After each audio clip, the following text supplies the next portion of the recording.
हाँ जी बच्चों, सत श्री अकाल सबनों। स्वागत है तुहाडा अपने चैनल स्टडी विद चाइना ते। इस चैनल ते तुहानूं मैथ बड़ा ही सौखा ते आसान ढंग नाल कराया जाता है। बच्चे असीं इस चैनल ते class 10th NCERT CBSE math शुरू कर रखा है। अपना 4th चैप्टर चल रहा है। अज असीं 4.3 एक्सरसाइज का बेसिक उस की पढ़ांगे, किहड़ी एक्सरसाइज 4.3 एक्सरसाइज किस ते बेस है उस बारे पढ़ांगे। अगर तुसीं इस चैनल ते नवे हो तो तुहानूं पुरानी वीडियोज़ का लिंक डिस्क्रिप्शन बॉक्स दे विच मिल जूगा। देखो अज आपां की पढ़ना है बच्चे, क्वाड्रेटिक इक्वेशन दे विच नेचर ऑफ रूट्स, जिहड़े क्वाड्रेटिक इक्वेशन दे विच दो रूट्स निकलते हैं ना डिग्री 2 करके, उन्होंने नेचर मीनस कि जिवें देखो जां तां दोहे रूट्स की हो सकते हैं, दोहे वैल्यूज़ डिफरेंट हो सकते हैं रियल नंबर दे विच, जां कि दोहे इक्वल हो सकते हैं, जां दोहे एग्जिस्ट ही नहीं करदियां, मीनस कि रियल वैल्यू नहीं उन्होंने एग्जिस्ट करती।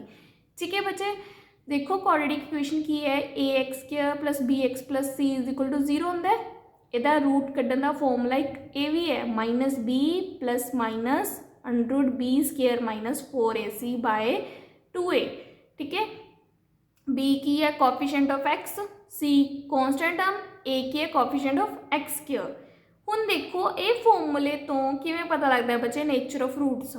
ये अंदर जी अपने को रूट के अंदर वाली टर्म है कली b² माइनस 4ac। अगर ये वैल्यू ग्रेटर दैन 0 है तो आप दो अड वैल्यू मिलने आपां नूं। Then we get two distinct real roots. अगर b² minus 4ac greater than 0 है then we get two distinct real roots. किहड़े -b/2a, 2a कल्ले कल्ले डिवाइड करता, -b/2a।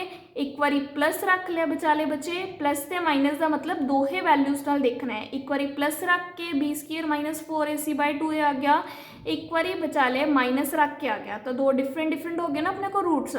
अगर b² माइनस 4ac 0 आ गया, ग्रेटर दैन 0 लिखता है, हम 0 वाला केस लै रहे हैं, तो आ वाली टर्म तो 0 होगी, -b plus minus √0 divided by 2a। 0 का रूट 0 होंदा है, 0 ऐड करोगे तो भी b/2 आऊगा माइनस का, 0 माइनस करोगे तो भी सेम वैल्यू रहूगी, मतलब अपने को 2 इक्वल रूट्स आ जाएंगे अगर b² माइनस 4ac की है 0 के इक्वल है। ठीक है, फॉर्मूला तो याद रखना पऊगा क्वाड्रेटिक इक्वेशन को सॉल्व करने का। ये वाला ये सॉल्व करने तो पहला चेक कर सकते हो कि वैल्यू एग्जिस्ट करती है या नहीं। अगर नहीं करती फिर आप कड्डांगे ही नहीं रूट। थर्ड केस देखो किस नहीं करती।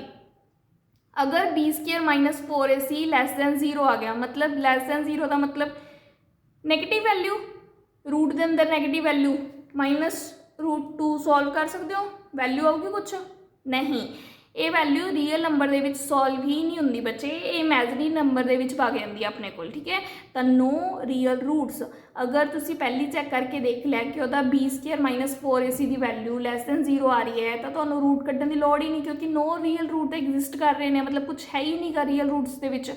ठीक है, तो आप पहला नेचर ऑफ रूट्स चेक करांगे हमेशा। अगर आप फॉर्मूला यूज करांगे ग्रेटर दैन 0 है तो रूट्स एग्जिस्ट करनगे, and two different distinct means different values के रूट आएंगे रियल। अगर 0 है तो इक्वल वैल्यू दे आएंगे रियल रूट्स, अगर लैस दैन 0 है तो रियल वैल्यू नहीं होगी। ठीक है, b² माइनस 4ac जी आप हर थां ते चेक कर रहे हैं उन्होंने कहने कि आप डिस्क्रिमिनेंट।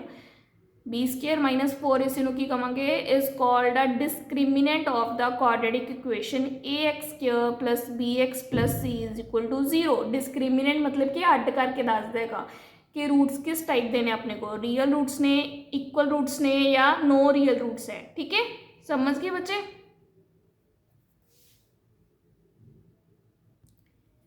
एग्जाम्पल देखो हम अपने को लेना बेसिस से, find the discriminant of the quadratic equation 2x² minus 4x plus 3 is equal to 0 and hence find the nature of its root.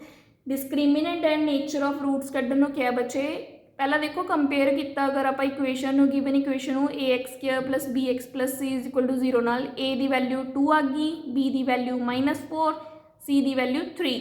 Discriminant हुणी पढ़ के आए आप की है b² माइनस 4ac, इनू कह रहे हैं बच्चे डिस्क्रिमिनेंट। ठीक है, b की जगह -4 पुट करता, -4 the whole square, -4 into a की जगह 2, c की जगह 3, तो मल्टीप्लाई करके 4 इंटू 4 16, माइनस है इवन पावर की हो जूगी, माइनस को प्लस कर दूंगी, माइनस माइनस प्लस हो चुका ना, 4 2 ज़ार 8, 8 3 ज़ार 24, 16 माइनस 24 नैगेटिव वैल्यू आऊगी क्योंकि 24 वड्डा है तो ये लैस दैन आ गई value. So given equation has no real roots. ये उहदा की दसता तुसी नेचर ऑफ रूट्स, ठीक है, रूट्स का नेचर किवें दा है, समझ गए बच्चे। नेक्स्ट एग्जाम्पल देखो, a pole has to be erected at a point on the boundary of the circle. Circle की बाउंड्री ते एक पोल बनाना है, इत्थे पी नूं लैता होया पोल बच्चे, ऑफ सर्कल जिहड़ा पार्क है circular park of 13 metre diameter. Circular park का डायमीटर वन सरफेस के पॉइंट तो दूसरे सरफेस के पॉइंट के विच डिस्टेंस कितना है, डायमीटर कितना है 13 मीटर। तो ए ते बी दे विच डिस्टेंस कितना अपने को 13 metre in such a way that centre के विचों टप रहा है, ठीक है, डायमीटर सेंटर के विचों भी टपूगा। हुण तुहाडा आए ना दिमाग कर जाए कि ए भी एक सरफेस से है, पी भी दूसरी सरफेस से, इनू भी तो डायमीटर मान सकते हैं। डायमीटर बचे सेंटर दे विचों कोड जी पास कर दी उन्होंने कहने, ठीक है, ए पी नॉर्मल कोड है, ए बी जी सेंटर दे विचों पास करूगी उन्होंने कहांगे आपां डायमीटर, ठीक है। तो ए बी नूं 13 ले लिया आपां ने, circular park of 13 metre diameter in such a way that the difference of its distance from two diametrically opposite fixed gate A and B on the boundary 7 metre. कहते जो पोल बनाया है इनू आप सच वे बनाया है कि यदा जो डिफरेंस है डायमैट्रिकली ओपोजिट गेट जोड़े बनाए है, डायमीटर की किधर गेट बनाया हुआ है ए, एक दूसरी साइड बनाया हुआ है बी गेट। ए दा डिस्टेंस पोल का इन्होंने गेट्स तो किन्ने का 7 मीटर, मतलब कि ए पी, पी तो ए पी डिस्टेंस हो गया ना, पी तो बी कितना हो गया बी पी, ठीक है।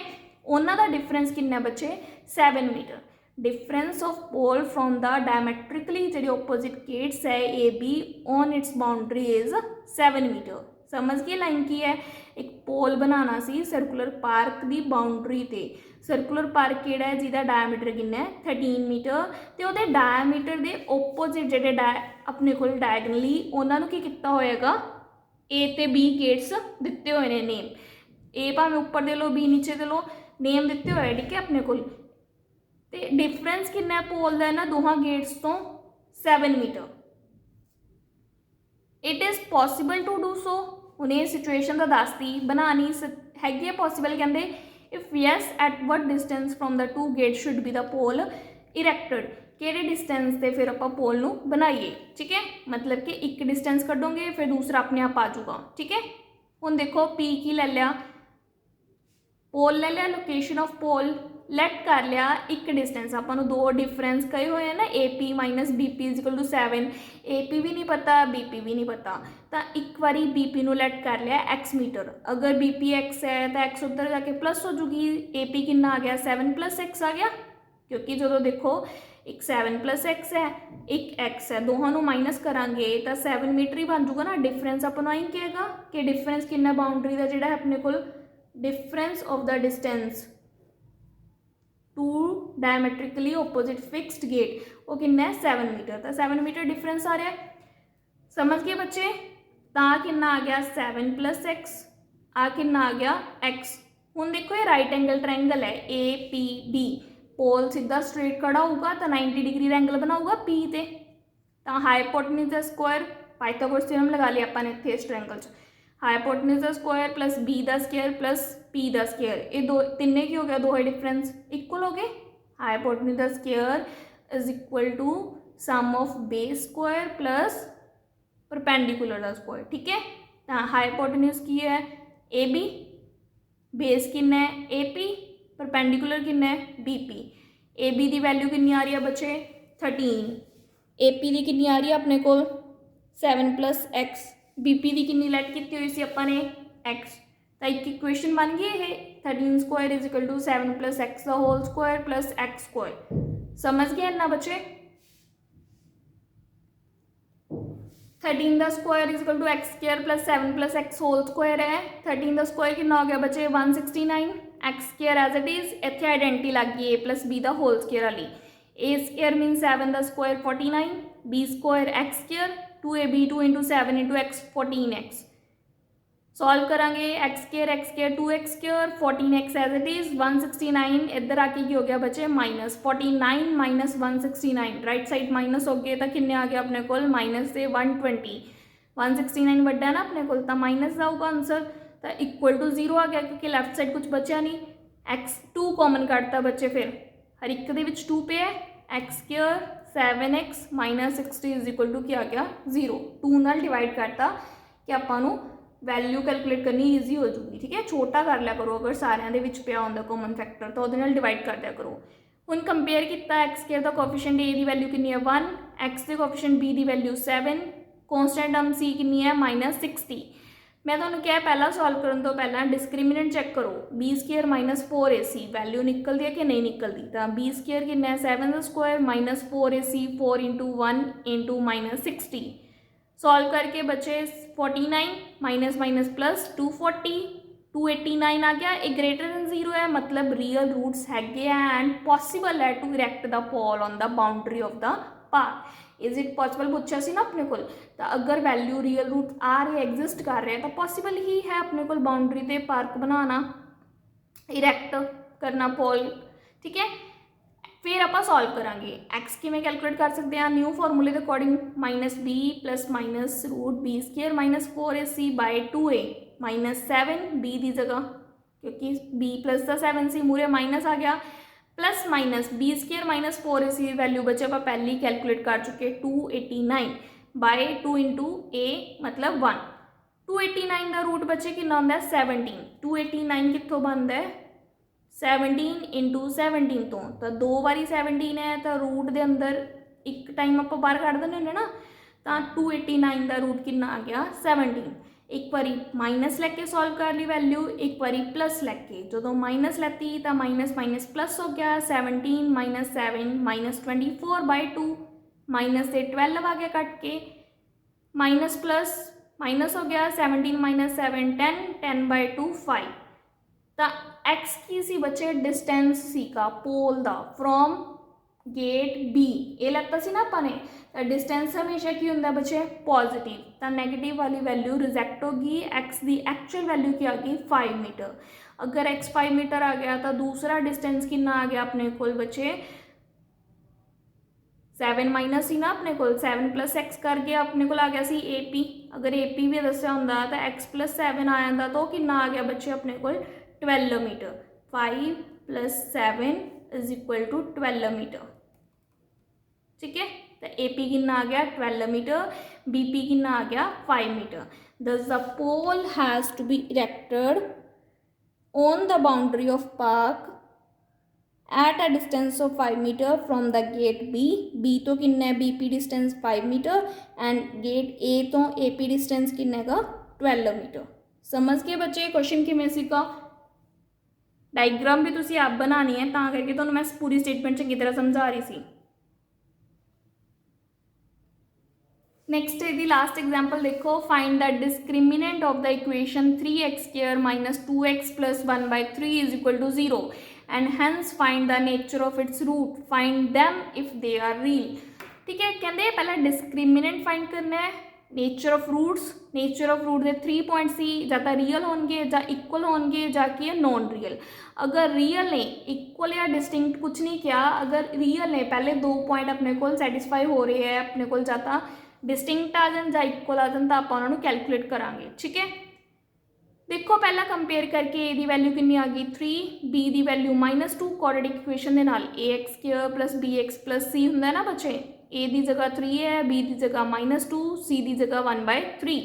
डिस्क्रिमिनेंट की सीगा b² - 4ac, बी की जगह -2 द होल स्क्वायर -4 × a3, सी कितना 1/3।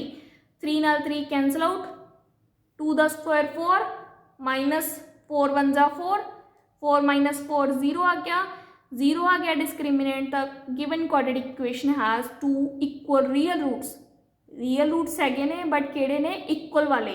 तो इक्वल रूट्स केड़े होंगे बच्चे -b/2a एंड -b/2a, क्योंकि अपने को डिस्क्रिमिनेंट वाली वैल्यू तो 0 हो जाती है ना। अगर फॉर्मूला याद है तो उत्थों भी बना सकते हो -b + -b² - 4ac / 2a आह एक्स है ना अपने को, b² - 4ac तो की आ गई 0, तो मूरे -b/2a रह गया क्योंकि आ टर्म तो 0 होगी। प्लस करो 0 नू या माइनस करो टर्म की रही है सेम रही है, तो -b/2a रह गया। ठीक है, तो उत्थों लिखा हुआ है दोहे values -b/2a minus b over 2a। B की वैल्यू कितनी है -2, minus minus plus 2a, 2 into a कितना है 3, 6, 2/6, 2/6 कट करके कितना आ गया बच्चे 1/3 एंड 1/3। तो रूट्स कितने आ गए, केड़े आ गए अपने को इक्वल रियल रूट्स 1/3 एंड 1/3। समझ गए बच्चे कि किस बेस से अज आप डिस्क्रिमिनेट मैथड सीखेगा रूट्स नू फाइंड आउट करन दा, ते वो आपां नू नेचर ऑफ रूट्स भी दस देगा। होप सो तुहानूं अज दी वीडियो वधिया लगी होवेगी। अगर चंगी लगी तो लाइक सबसक्राइब शेयर करना ना भूलियो। वध तो वध लाइक सबसक्राइब एंड शेयर करियो। Thank you.